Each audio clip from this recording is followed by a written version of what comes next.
Good evening friends. நம்ம இன்னைக்கு +1 கெமிஸ்ட்ரியில equilibrium என்கிற சாப்டர்ல இருந்து ionic equilibrium என்கிற டாபிக்ல சப்டாபிக்கா degree of dissociation or association பத்தி பார்க்க போறோம். இதுக்கு முன்னாடி உள்ள வீடியோ செஷன்ல ionic equilibriumனா என்னன்னு பார்த்தோம்.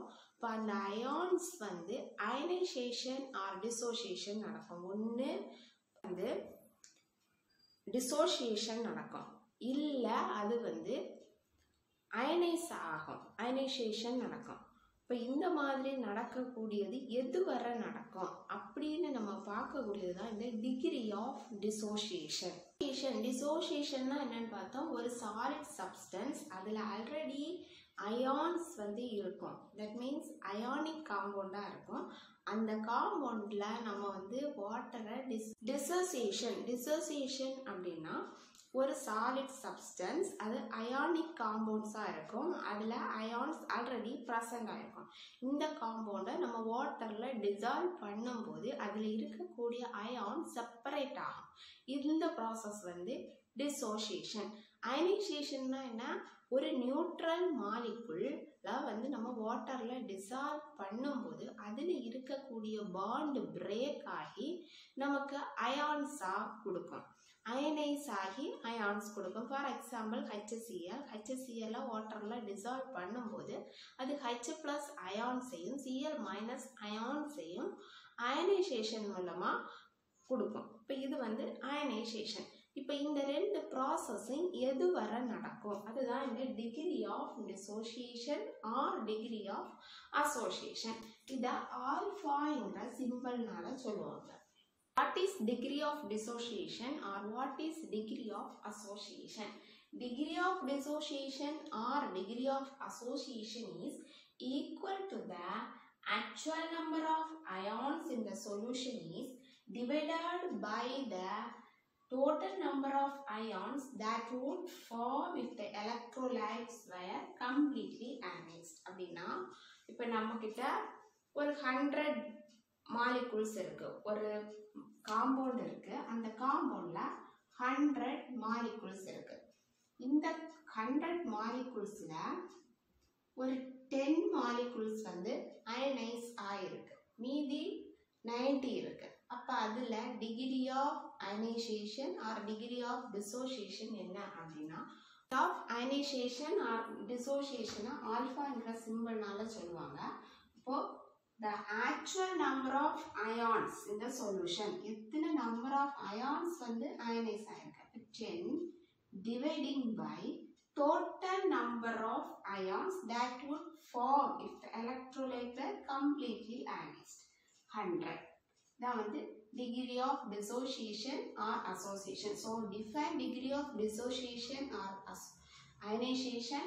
Degree of dissociation or ionization is equal to the actual number of ions in the solution is divided by the total number of ions that would form if the electrolyte were completely ionized. அந்த 100 மாலிகுல்ஸ்ல எத்தனை number of molecules வந்து கம்ப்ளீட்டா அயனைஸ் ஆயிருக்கு அப்படிங்கிறத வந்து இந்த degree of ionization or dissociation. வந்து ஒரு காம்பவுண்ட் கொடுக்கலாம், இப்போ அதில் எவ்வளவு டிகிரி ஆஃப் டிசோசியேஷன் நடந்திருக்குன்னு கொஸ்டின் கேட்பாங்க.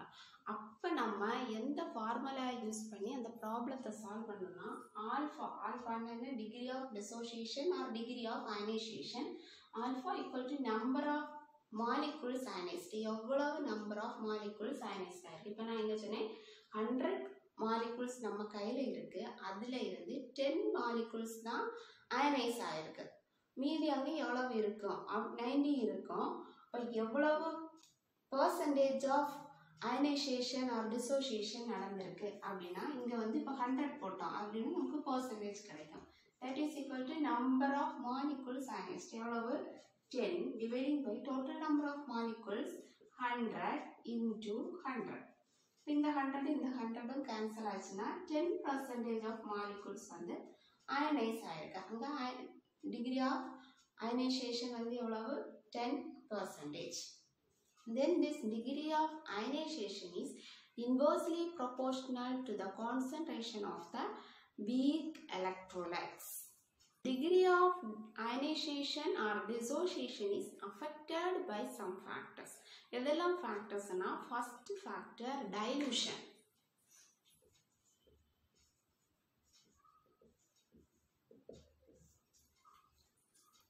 Dilutionல என்ன, நம்ம வாட்டர் ஆட் பண்ண எவ்வளவு வாட்டர் ஆட் பண்ணோமோ அவ்வளவு தூரம் அந்த காம்பவுண்ட் வந்து டைலூட் ஆகும். இப்போ நம்ம கையில் வந்து சோடியம் குளோரைடு இருக்கு, சோடியம் குளோரைடை வந்து போடுறோம். இதோட கான்சன்ட்ரேஷன் இப்போ வந்து ஒரு 10% இருக்கு. இதில் நம்ம வந்து 1 லிட்டர் வாட்டர் வந்து ஆட் பண்ணுறோம். 1 லிட்டர் வாட்டர் ஆட் பண்ணும்போது இது வந்து இதுக்கு ஒரு பர்டிகுலர் அயனைசேஷன் வேல்யூ கிடைக்கும். Degree of dissociation or ionisation value கிடைக்குது. திருப்பி இதில் நம்ம 2 லிட்டர் வாட்டர் ஆட் பண்ணோம்னா இதில் இருக்கக்கூடிய அயான்ஸோட அளவு வந்து இன்னும் இன்க்ரீஸ் ஆகும். ஏன்னா டைலூட் ஆக ஆக degree of ionization or dissociation value வந்து இன்க்ரீஸ் ஆகும். So the degree of ionization, so the ionization of electrolytes increases with increase in dilution. Dilution increase ஆக ஆக அதில் இருக்கக்கூடிய அயான்ஸோட அயனைசேஷன் வந்து இன்க்ரீஸ் ஆகும். இப்போ அந்த வேல்யூ இன்க்ரீஸ் ஆகும்போது நமக்கு degree of dissociation or ionization value increase ஆகும். Then second factor temperature.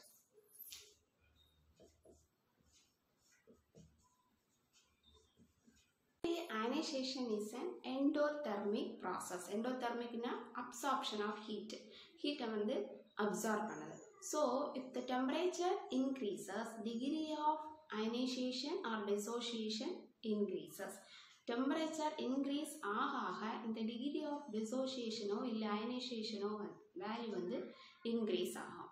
The third factor is nature of solute.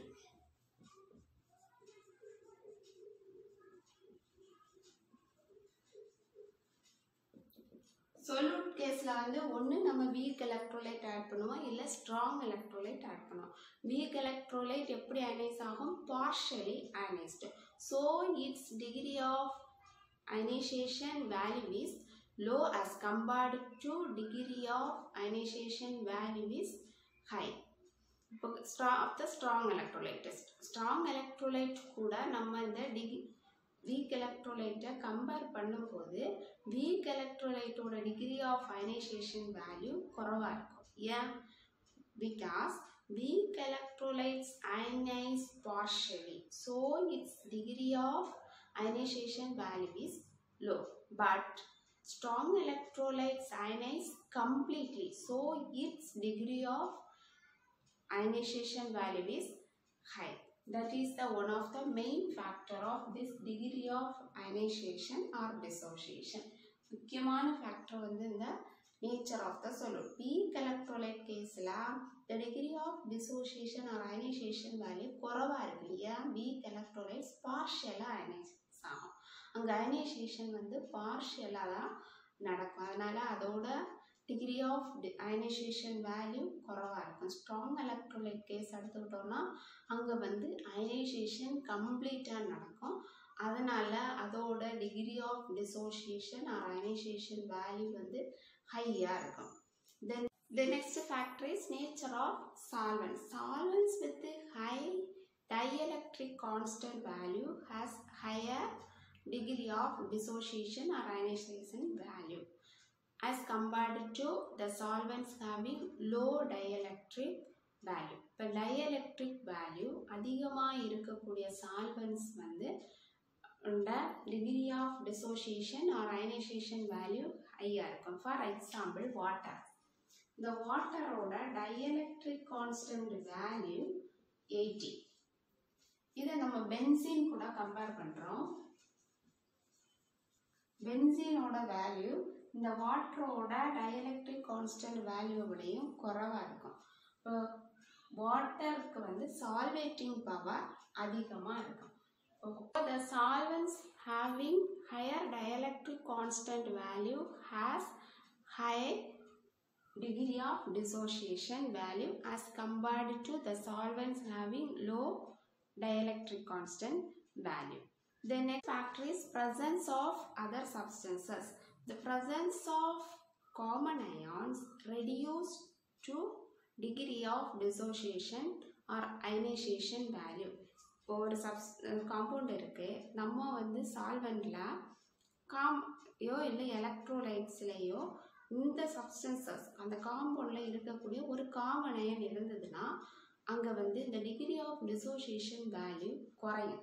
So the presence of common ions tend to reduce its degree of dissociation or ionisation value. So friends, இந்த video செஷனில் நம்ம degree of ionisation or degree of dissociation na என்னன்னு பார்த்தோம். Then what are the factors affecting this degree of ionization or dissociation பற்றி பார்த்தோம். இந்த video session உங்களுக்கு பிடிச்சிருக்குன்னு நினைக்கிறேன். தேங்க்ஸ்.